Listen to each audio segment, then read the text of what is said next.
Eu tenho certeza que Deus se agradou muito da nossa adoração. Eu senti muito a presença do Senhor aqui durante o louvor. Velhos tempos, né? E tempos novos.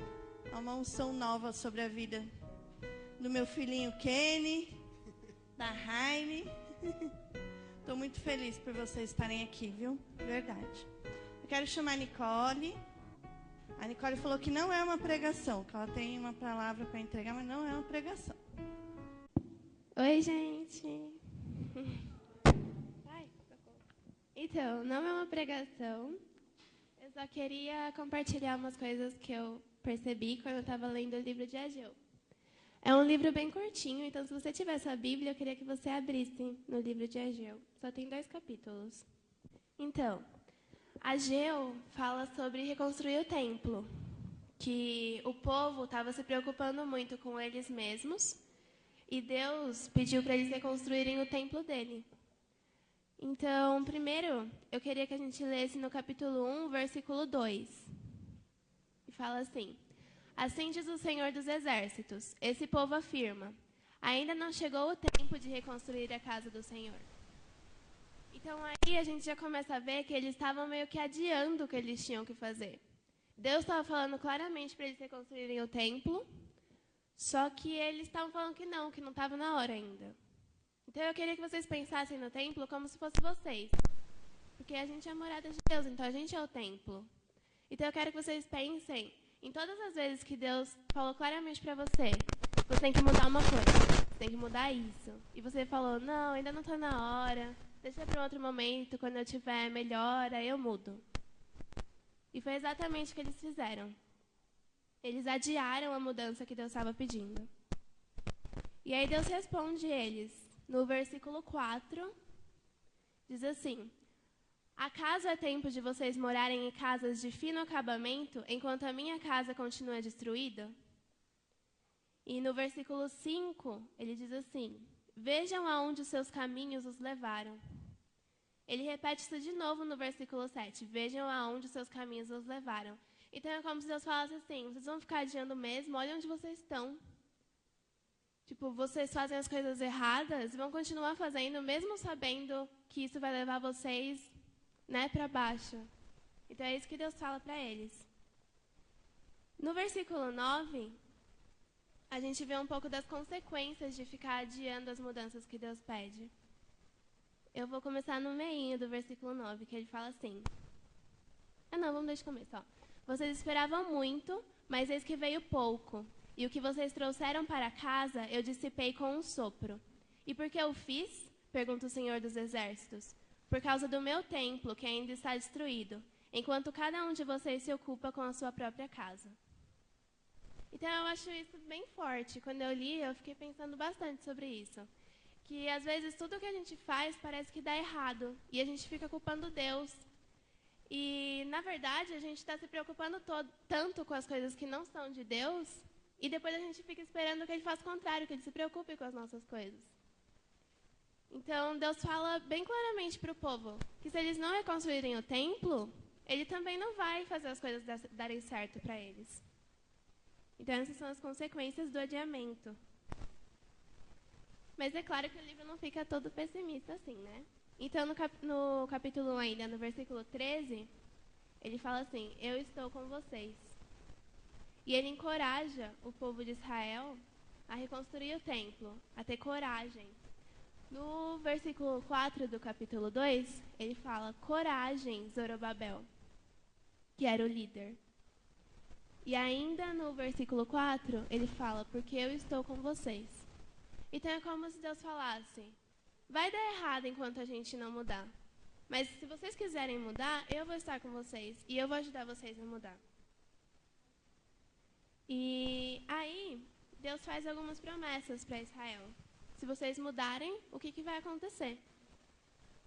No versículo 5. Esta é a aliança que fiz com vocês, quando vocês saíram do Egito. Meu espírito está entre vocês. Não tenham medo. No versículo 7, ele diz assim: Farei tremer todas as nações, as quais trarão para cá os seus tesouros, e encherei este templo de glória. No 9, A glória deste novo templo será maior do que a do antigo, e neste lugar estabelecerei a paz. Então, eu queria falar um pouco sobre esse 9, que ele fala que a glória desse novo templo vai ser maior que a do antigo.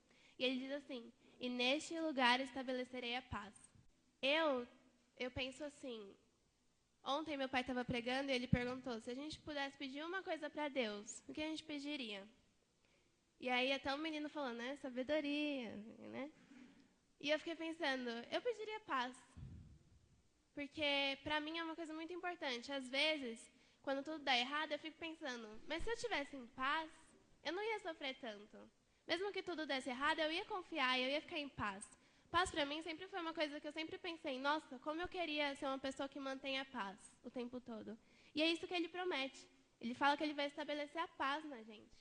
E no versículo 3 do capítulo 2, ele fala assim, quem de vocês viu este templo em seu primeiro esplendor? Comparado a ele, não é como nada que vocês veem agora? Então, ele vai restaurar a gente a ponto de a gente ser ainda melhor do que a gente era lá quando a gente se converteu primeiro. Nos nossos primeiros dias, quando tudo era tão maravilhoso, vai ser melhor. É isso que ele promete. E, para terminar, eu queria falar do versículo 15, que para mim é o ponto-chave de Ageu, que é no capítulo 2, versículo 15, que ele começa assim, agora prestem atenção, de hoje em diante reconsiderem. Normalmente, quando a gente lê a Bíblia, ele dá uma ordem ou ele dá um ensinamento e depois ele explica, né? Ele dá algum exemplo, uma parábola. Aqui não tem exemplo, não tem parábola. Ele só fala, reconsiderem. Porque é uma coisa autoexplicativa. É assim, você vai se reconstruir, Deus vai te abençoar, tudo bem. E depois você vai cair de novo? Você vai estar bem, Ele vai colocar paz em você, a glória do seu templo vai ser bem maior do que jamais foi. E aí, quando você tiver uma tentação, você vai destruir todo o seu templo de novo. Né? Porque é isso que acontece. E aqui ele fala, reconsiderem. Se você estiver de frente com uma tentação, e você estiver pensando em fazer alguma besteira, que você sabe que o seu templo vai cair, reconsidere. Pense 2 vezes antes de fazer. Porque deu todo esse trabalho, é um livro inteiro de Deus pedindo para a gente reconstruir o templo, e a gente vai destruir tudo de novo, né? E continuando o versículo 15, ele fala assim, em que condições vocês viviam antes que se colocasse pedra sobre pedra no templo do Senhor? Quando alguém chegava a um monte de trigo procurando 20 medidas, havia apenas 10. Quando alguém ia ao depósito de vinho para tirar 50 medidas, só encontravam 20. Eu destruí todo o trabalho das mãos de vocês, com mofo, ferrugem e granizo, mas vocês não se voltaram para mim, declara o Senhor. Então é para a gente pensar, como vocês estavam antes de vocês reconstruírem o templo? Vocês querem voltar para isso? É mais ou menos isso que está falando aqui. Então, para a gente reconsiderar, eu acho que foi isso que eu tirei do livro de Ageu. Que a gente tem tanto trabalho para se reconstruir e depois a gente joga tudo fora. Então, eu acho que é isso, a gente reconsiderar mesmo. Só isso, acabou. Alguém pode pegar o microfone, por favor? Feche seus olhos. Gostaria de aproveitar essa pregação, né? Rápida, mas é pregação. Para a gente aproveitar esse momento para perguntar para Deus se, de alguma forma, nosso templo está destruído, está em ruínas, está caindo, ou está com a porta escancarada, sem fechadura, sem batente, ou está faltando telhado, está faltando alguma coisa? Ontem o Rogério pregou também que, às vezes, nós temos buracos em nossas vidas, né? E esses buracos são as coisas que deixam que a gente não seja íntegro diante de Deus. E eu creio que é a mesma coisa do que a Nicole falou hoje. Nosso templo está destruído, está faltando alguma coisa nele?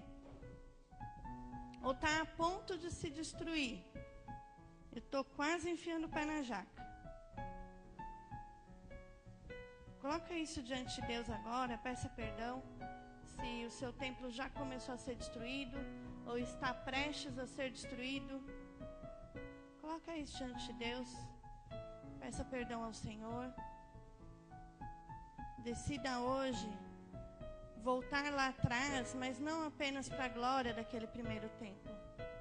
Voltar lá atrás e se arrepender e pedir para o Senhor a glória do segundo tempo. Paizinho, em nome de Jesus, nós te pedimos perdão, papai, por nós sujarmos o nosso templo, por nós deteriorarmos o nosso templo, por nós não fazermos do nosso templo, do nosso coração, um lugar aprazível para o Espírito Santo habitar. Nos perdoa, Senhor.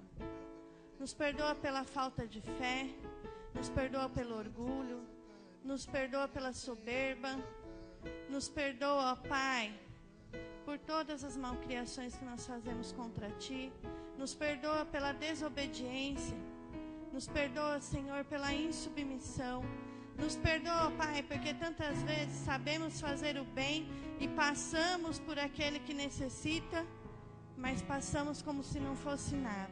Nos perdoa também, papai.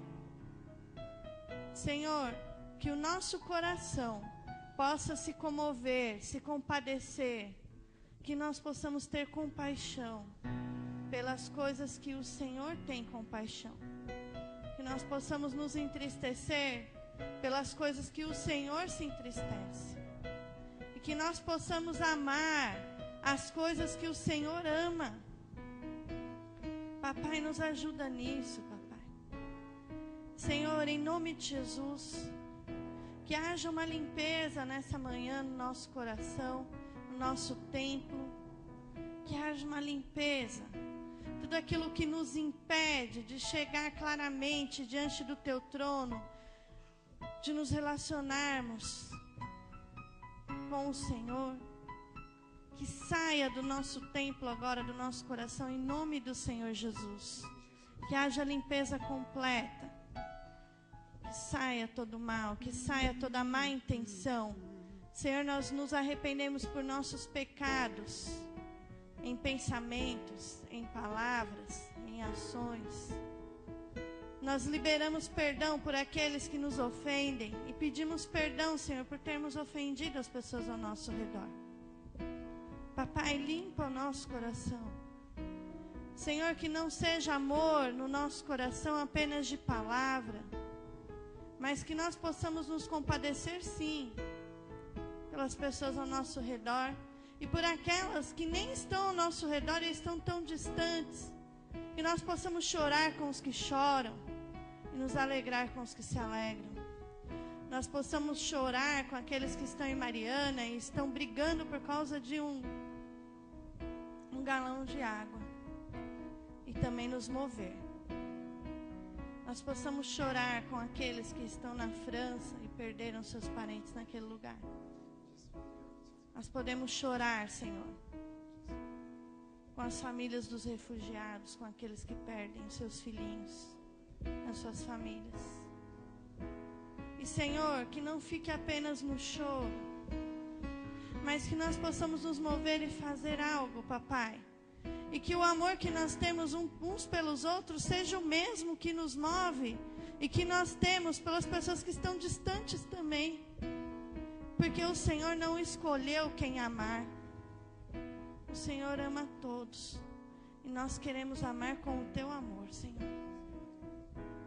O nosso amor nem sei se pode ser chamado de amor. Nós queremos amar com o Teu amor. Nos ajuda, Pai. Nos ajuda. Nos leva de volta ao primeiro amor e nos avança desse primeiro amor para uma glória muito maior. Uma glória que não fica contida só no nosso coração, mas a Tua palavra diz que enche todo o tempo. Enche, enche. Enche o nosso coração. Enche a nossa mente, enche as nossas emoções, enche o nosso racional, enche o nosso corpo, enche as nossas intenções, enche tudo. Pois Tu és aquele que enche tudo em todos, ó Pai. Nos ajuda nisso. E que nós possamos nos levantar, Senhor. Nos levantar. como verdadeiros guerreiros, como aqueles que amam, mas tomam responsabilidade, como aqueles que amam e fazem do templo o que o Senhor do templo quer que seja feito. Nos usa, Senhor, como instrumentos nas tuas mãos, para levar as boas novas, para trazer o teu reino no meio dos perdidos, no meio dos necessitados, no meio dos angustiados. Senhor, quando eu olho para as minhas dores e eu olho para a dor de uma pessoa que perde tudo, é como se a minha dor não fosse nada.